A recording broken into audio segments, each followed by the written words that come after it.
दो मकान होते हैं।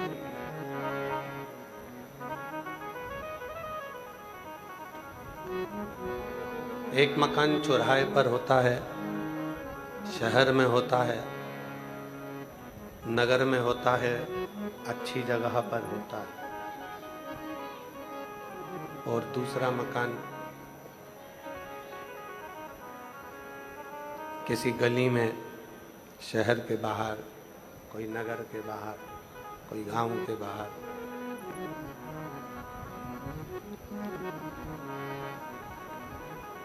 किसी गली में, किसी शहर के बाहर, नगर के बाहर होता है। दो मकान हैं। एक शहर के बीचों बीच है, चौराहे पर है, नगर में है, अच्छी लोकेशन पर है। और दूसरा शहर से बाहर, नगर से बाहर, गांव से बाहर, क्षेत्र से बाहर।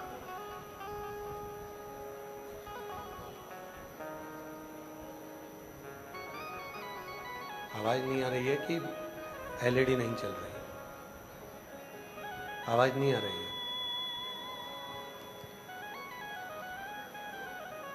अच्छा, अब हम आपसे पूछें कि कौन से मकान की कीमत ज्यादा रहेगी? जो चौराहे पर है, शहर के अंदर है, नगर में है, उसकी कीमत ज्यादा है, या जो गली में है, शहर के बाहर है, नगर के बाहर है, उसकी कीमत ज्यादा? कीमत किसकी ज्यादा है? जो शहर के अंदर, जो नगर के अंदर, जो शहर के अंदर है, नगर के अंदर है, चौराहे पर है, उसकी कीमत ज्यादा होती है। जो बाहर है, नगर के बाहर, गांव के बाहर, खेड़े के बाहर, शहर के बाहर, गली में, उसकी कीमत कम। एक मनुष्य वो होता है जो संसार के सारे बेकार कर्म में डूबा रहता है, और एक मनुष्य वो होता है जो भगवत भजन में डूबा रहता है, स्मरण में डूबा रहता है। शिव कथा कहती है, भगवान शंकर का चरित्र कथा है, शिव महापुराण की कथा कहती है, भगवान शंकर की कथा श्रवण करने वाला, गुरु के चरणों में मत्था टेकने वाला, भगवत स्मरण में डूबने वाला, भगवत मंत्र का जाप करने वाला, भगवत नाम का स्मरण करने वाला, वो कीमत वाला हो जाता है जिसको कोई साधारण व्यक्ति समझ नहीं सकता, जिसको कोई साधारण व्यक्ति नहीं समझ सकता। वो कहते हैं ना, तेरे दर पे आके मुझे क्या मिला है, ये मैं जानता हूँ या तू जानता है। तेरे दर पे आके मुझे क्या मिला है, ये मैं जानता हूँ या तू जानता है। तुम्हारे दरवाजे पर पहुंचने के बाद मेरी कीमत क्या है? शिव महापुराण की कथा में पहले भी वर्णन किया, आज फिर करते हैं। मक्खी किराने की दुकान पर बैठी, उसकी कोई कीमत नहीं है। मक्खी सब्जी पर जाकर बैठी, उसकी कोई कीमत नहीं है। मक्खी शक्कर पर जाकर बैठी, उसकी कोई कीमत नहीं है। मक्खी फल पर जाकर बैठी, उसकी कोई कीमत नहीं है। पर मक्खी जब हीरा तुल रहा हो और उस हीरे पर जाकर बैठ जाए तो मक्खी की कीमत भी करोड़ों में हो जाती है, लाखों में। मक्खी की कीमत कब बढ़ी? जब वो हीरे पर जाकर बैठ गई। जब तक मक्खी हीरे पर नहीं बैठी थी, सब्जी पर बैठी थी, तो मक्खी की कोई कीमत नहीं थी। फल पर जाकर बैठी थी मक्खी, कोई कीमत नहीं थी। पर वही मक्खी जब हीरा ज्वेलरी की दुकान पर, जेवर वाले की दुकान पर तुल रहा हो और उस हीरे पर मक्खी बैठ जाए, तो मक्खी भी करोड़ों की हो जाती है, लाखों की हो जाती है मक्खी। ये आप पर और हम पर निर्भर करता है। ये अपन पर निर्भर करता है कि अपन कहां बैठे हैं। तुमरुका जी कथा कर रहे हैं, चंचुला देवी कथा श्रवण कर रही है। चंचुला दी ने कहा, तुमरुका जी, मेरे पति प्रेत योनि में पड़े हुए, मेरा पति बिंदु प्रेत योनि में पड़ा हुआ, मेरा पति बिंदु प्रेत योनि में पड़ा हुआ है, और हम यहां आपके सम्मुख में बैठकर कथा को श्रवण कर रहे हैं। मेरा पति तो प्रेत है, वो प्रेत योनि में चला गया, प्रेत योनि में पड़ा हुआ। तुमरुका जी मुस्कुराकर बोले, चंचुला, तुम्हारा पति प्रेत योनि में था, पर जब से शिव महापुराण की कथा में तुम्हारा पति आकर बैठा है, तब से वो प्रेत योनि में नहीं, देव योनि में आ गया है और भगवान शंकर की शरणागति में आ गया। वो प्रेत योनि में था, पर अब नहीं।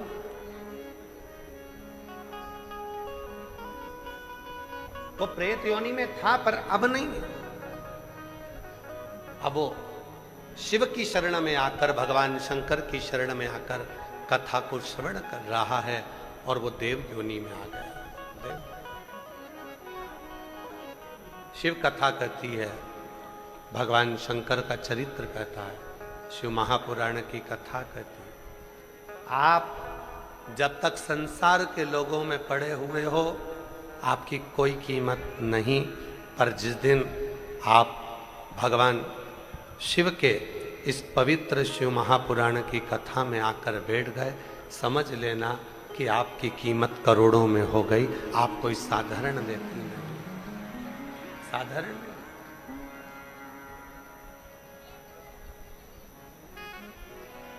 तेरे दर पे आके मुझे क्या मिला, ये मैं जानता हूँ, वो जानता है। तेरे दर पे आके मुझे क्या मिला है, ये मैं जानता हूँ, वो जानता है। ये मैं जानता हूँ, या वो जानता है। ये मैं जानता हूँ, या वो जानता है। तेरी चौखट पे आके मुझे क्या मिला है, ये मैं जानता हूँ, या वो जानता है। तेरे दरवाजे से कोई खाली नहीं गया, और ये मैंने अनुभव किया।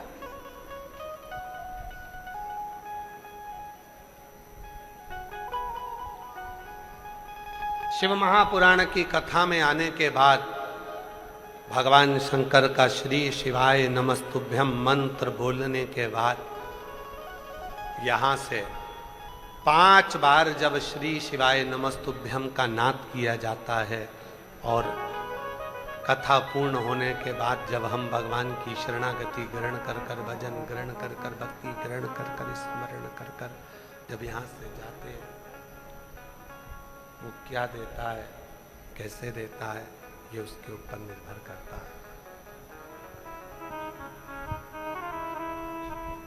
ये उसके ऊपर निर्भर करता है। वो साधारण नहीं, संपूर्ण रिटर्न नहीं आ रहा है, रिटर्न नहीं आ रहा है। ये वक्त से चल रहा है, ऊपर वाले कान लगा।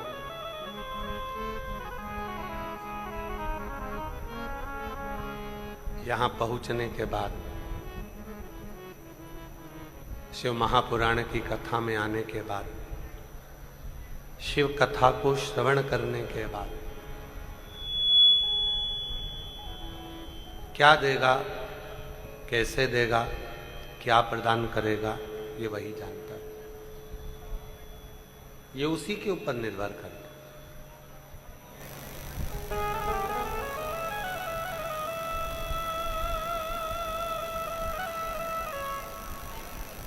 महाराज,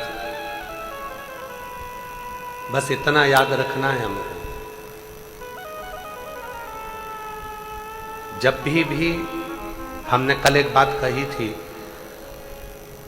गुरुद्वारे में जाओ तो अपने अभिमान को घर छोड़कर जाओ, मंदिर में जाओ तो अपनी अभिमतता को घर छोड़कर जाओ।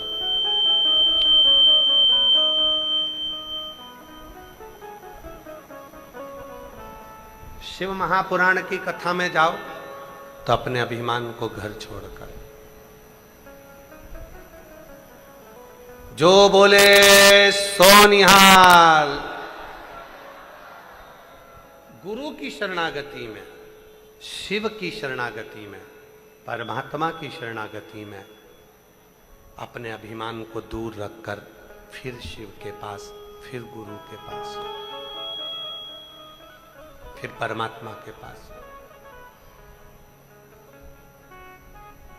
क्या मिलेगा, ये वही जान।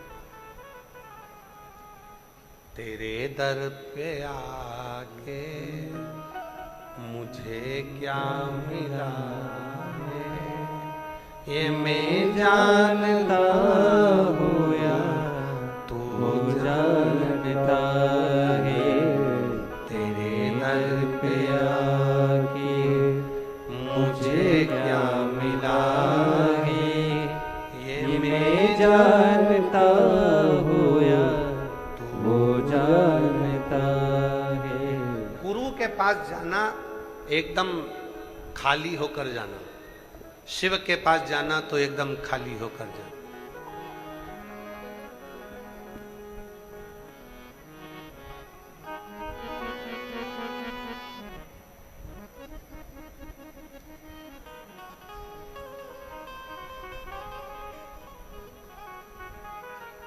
खाली होकर। अच्छा, एक बात पूछे आप लोगों से, बोलेगा जरा भटिंडा पंजाब वालों, जरा बड़ी प्रेम से बताइएगा। मोबाइल में बहुत सारे फोटो भरते जाओ, व्यर्थ के फोटो इकट्ठे करते जाओ, करते जाओ, करते जाओ, करते जाओ, करते जाओ, व्यर्थ के, जो काम के ही नहीं है। मोबाइल अच्छा चलेगा?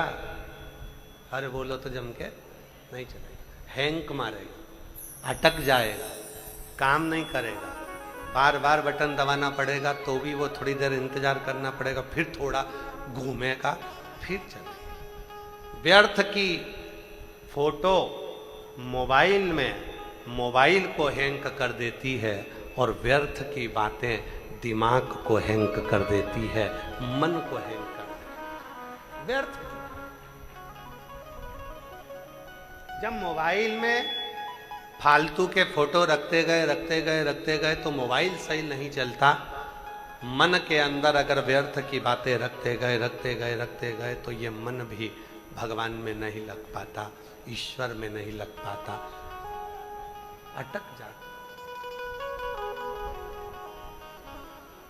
तो क्या करना है? मोबाइल सही चलाना है तो व्यर्थ के फोटो को डिलीट करना प्रारंभ कर दो, और अगर शिव से दिल लगाना है तो व्यर्थ की बातों को डिलीट करना प्रारंभ कर दो। अपने मन के अंदर व्यर्थ की बातों को लेकर मत। ये जितनी जितनी व्यर्थ की बातें हमारे अंदर आती है, उतना उतना हम मन को एकदम अपसेट कर कर, एकदम निचोड़ कर बैठ जाते, लेना ही नहीं। आग लगे बस्ती में, जम के बोलो जरा, आग लगे बस्ती में क्या किसको रोइए, अपने को ज्यादा टेंशन नहीं लेना। आया, किसी ने कुछ कहा, सुनते से यहां से वहां निकाल दिया, किसी ने कुछ बोला, कोई ने कहा, यहां से वहां निकाल दिया, ठीक है। सास कुछ बोली, बहू का सबसे बड़ा फर्ज है, भगवान ने कितने कान दिए हैं? 2। काय के लिए दिए? व्यर्थ की बात आए तो एक कान से सुनो, दूसरे कान से निकाल दो, और कोई अच्छी बात आए तो जब भी हम आप लोगों के स्मरण में होगा, गुरुद्वारे में जब भी जाते हैं तो सिर पर कपड़ा ढक कर जाते हैं, पगड़ी बांध कर जाते हैं, सिर पर रुमाल डाल कर जाते हैं। क्यों? क्योंकि गुरु की जो वाणी मिले, हमारे सिर पर जब रुपट्टा हो, सर पर जब कपड़ा हो, तो गुरु की वाणी अंदर प्रवेश तो करे पर निकल कर बाहर ना जाए, वो वाणी हमारे दिल में उतर जाए। इसलिए हम सिर पर रुपट्टा डालकर गुरुद्वारे में जाते हैं, गुरु की वाणी सुनने के लिए जाते हैं।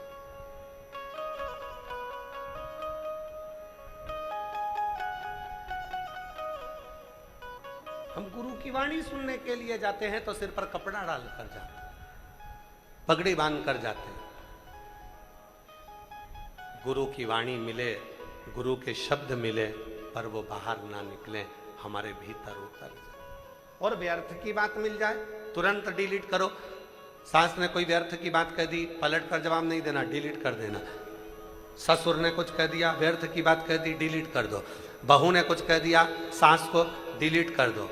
पति को कुछ कहा, डिलीट करो। पति ने कुछ कहा पत्नी से, डिलीट करो। ये जितना अगर तुम इसको रखते जाओगे, मैं शादी कर कर आई थी और मेरे घर के लोगों ने ऐसा बोला था, मैं ऐसा कर कर आई थी, उन्होंने ऐसा कहा था, मकान के मुहूर्त में ऐसा बोल दिया था, फैक्ट्री के मुहूर्त में ऐसा बोल दिया था, हम रखते गए रखते गए रखते गए रखते गए। फिर जैसे फोन हैंग मारने लगता है, उसी तरह ये दिमाग भी हैंग करने लगता है, ये मन भी विचलित होने लगता है। डिलीट करना सीख लो।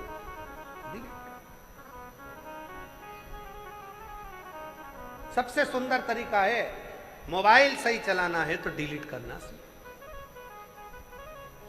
घर सही चलाना है तो डिलीट करना सीखो। कोई ना कुछ बोला, जान वो बोले और अपन भजन गाते हुए श्री शिवाय नमस्तुभ्यं, श्री शिवाय नमस्तुभ्यं, श्री शिवाय नमस्तुभ्यं, श्री शिवाय नमस्तुभ्यं।